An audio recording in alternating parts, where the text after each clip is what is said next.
Hello and welcome to AKD study zone.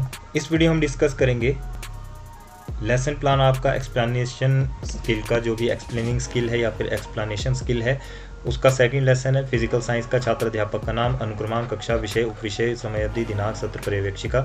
कक्षा आपकी रहेगी 8वीं, विषय आपका रहेगा भौतिक विज्ञान और समयावधि 5 से 10 मिनट, उपविषय आपका दहन। अब देखिए यहाँ पर वही बातें हैं, शिक्षण बिंदु, छात्र अध्यापक क्रियाएं, विद्यार्थी क्रियाएं, शांपट कार्य, कौशल घटनों का प्रयोग।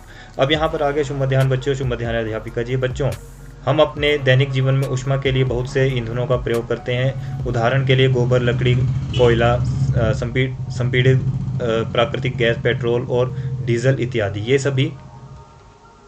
ये सभी पदार्थ जल कर हमें ऊष्मा व प्रकाश प्रदान करते हैं। तो बच्चों, आज हम दहन के बारे में पढ़ेंगे। उससे पहले आपने क्या करना है, सभी विद्यार्थी ध्यानपूर्वक सुन रहे हैं और जहाँ से आपने बोलना शुरू किया उसके सामने क्या जाएगा, प्रस्तावना, कथन, कौशल घटक। ठीक है। अब यहाँ पर आप देख सकते हैं कि जैसे ब्लैक बोर्ड का काम आएगा, सभी विद्यार्थी ध्यानपूर्वक सुन रहे हैं और लिख रहे हैं। तो यहाँ पर आपने क्या करना है, दहन लिख देना है ब्लैक बोर्ड में। ठीक है। उसके बाद है दहन क्या है, तो यहाँ पर आप देख सकते हैं, वह रासायनिक अभिक्रिया जब पदार्थ ऑक्सीजन से अभिक्रिया कर ऊष्मा देती है दहन कहलाती है। जिस पदार्थ का दहन होता है वह दहन कहलाता है और इसे ईंधन भी कहते हैं। ये ठोस, द्रव या गैस हो सकते हैं और दहन के लिए वायु बहुत आवश्यक होती है। तो यहाँ पर आप देख सकते हैं और या फिर या के नीचे क्या किया गया है, अंडरलाइन किया गया है। तो यहाँ पर क्या गया, व्याख्या सेतुओं का प्रयोग किया गया। ठीक है। उसके बाद है ज्वलन ताप। विभिन्न प्रकार के पदार्थों विभिन्न ताप पर आग पकड़ते हैं।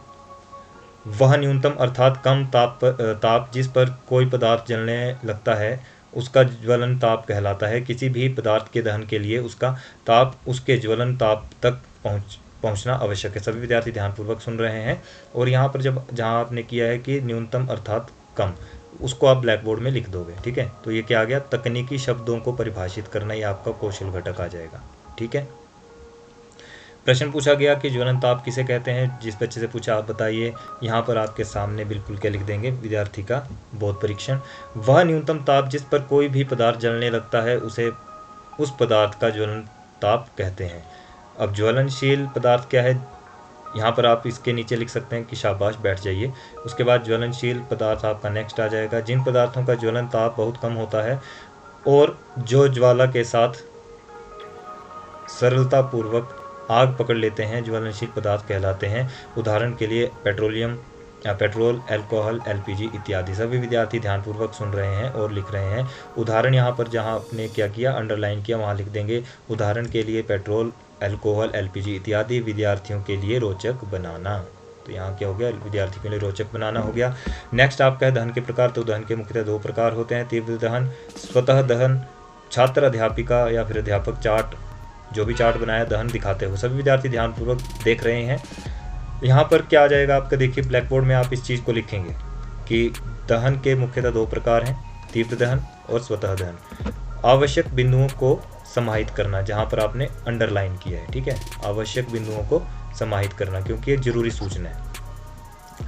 दृश्य सामग्री का प्रयोग, यहाँ पर दृश्य सामग्री का प्रयोग भी हुआ है। तो आप देख सकते हैं जो दृश्य है यहाँ पर है दहन का, ये आपने बना लेना है। ठीक है। ये देख सकते हैं आप किस तरह से बना हुआ है। ठीक है। अब चलते हैं हम नेक्स्ट।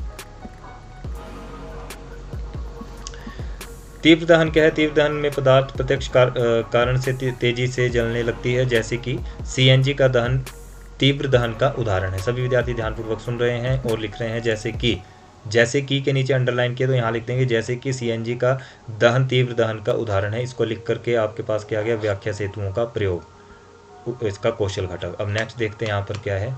ये रहा आपके पास स्वतः दहन। तो स्वतः दहन अर्थात खुद से जलने वाले पदार्थ को, जो कि बिना प्रत्यक्ष कारण के ही अचानक लपटों के साथ जल उठे, स्वतः दहन के उदाहरण हैं। फॉस्फोरस, यहाँ देख सकते हैं स्वतः दहन के नीचे अंडरलाइन किया गया है। तो उसको आप लिख देंगे स्वतः दहन अर्थात खुद से जलने वाला, उसके बिल्कुल सामने।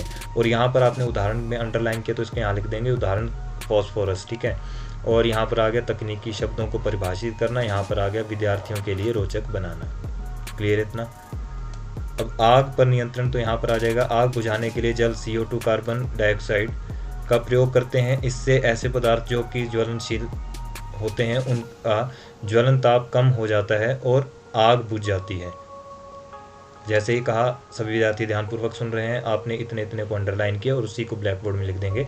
आग बुझाने के लिए जल CO2 का प्रयोग करते हैं, आवश्यक बिंदुओं को समाहित करना। ये आपके पास कौशल घटक आ गया। तो बच्चों, आज हमने दहन के बारे में पढ़ा। जैसे ही आप इसको लिखना शुरू कर दोगे तो क्या आ जाएगा, निष्कर्षात्मक कथन। दहन एक रासायनिक प्रक्रिया है जिसमें पदार्थ ऑक्सीजन से अभिक्रिया कर ऊष्मा देता है। ज्वलन ताप किसी पदार्थ के जलने का न्यूनतम ताप है। जो पदार्थ जल्दी आग पकड़ लेते हैं वह ज्वलनशील पदार्थ कहलाते हैं। दहन के दो प्रकार हैं, तीव्र दहन, स्वतः दहन। आग को बुझाने के लिए जल और CO2 का प्रयोग किया जाता है। अब विद्यार्थियों का बोध परीक्षण किया जाएगा, तो सभी विद्यार्थी ध्यानपूर्वक सुन रहे हैं, यहाँ पर आ जाएगा, ठीक है। ज्वलनशील पदार्थ किसे कहते हैं, यहाँ पर आ जाएगा आपके विद्यार्थियों को बोध परीक्षण। जो भी बच्चे से पूछा गया, आप बताइए। जिन पदार्थों का ज्वलन ताप कम होता है और जल्दी आग पकड़ लेते हैं उन्हें ज्वलनशील पदार्थ कहते हैं। शाबाश, बैठ जाइए। दूसरा प्रश्न पूछा गया, आग बुझाने के लिए हम क्या क्या प्रयोग में लाते हैं, आप बताइए। जल और CO2 का यानी कि कार्बन डाइऑक्साइड। शाबाश, बैठ जाइए। तो यहाँ पर आप देख सकते हैं, बिल्कुल सामने के लिख देंगे विद्यार्थियों का बोध परीक्षण। तो ये था आपका सेकंड लेसन। अगर ये वीडियो आपको अच्छी लगी, प्लीज़ लाइक शेयर कमेंट जरूर करें, अपने फ्रेंड्स के साथ ज़्यादा से ज़्यादा शेयर करें। थैंक्स फॉर वॉचिंग, मिलते हैं नेक्स्ट वीडियो में।